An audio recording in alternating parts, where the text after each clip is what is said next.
সুজন বন্ধুরে চাইলাম, মনে বড় ব্যথা পাইলাম। আমি শুধু তার গান গাইলাম, সে আমার গান গাইলো না।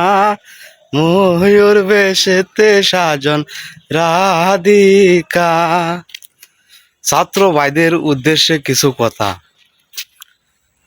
আপনারা বেশিরভাগ দেখতাছি ছাদ দোয়ানে বৈশা বেশিরভাগ সময় নষ্ট করতেছেন মোবাইল টোবাইল টিপিয়া।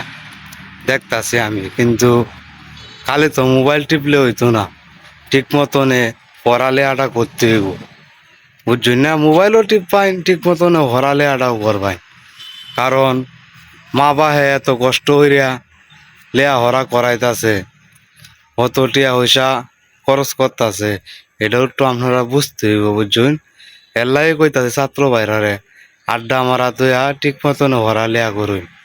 আদা মাদা হরালেয়া কইরা মনে করুন লাভ নাই, করলে ভালো করে হরালেয়া করতে হইব, বুঝছই?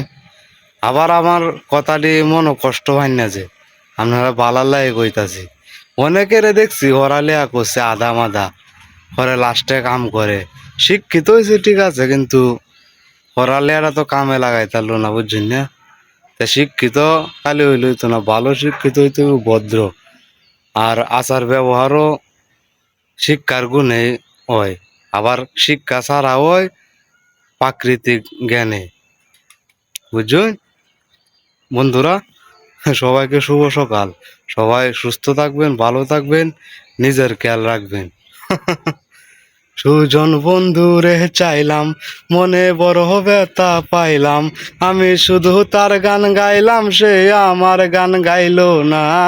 ময়ূর বেশেতে সাজন রাধিকা।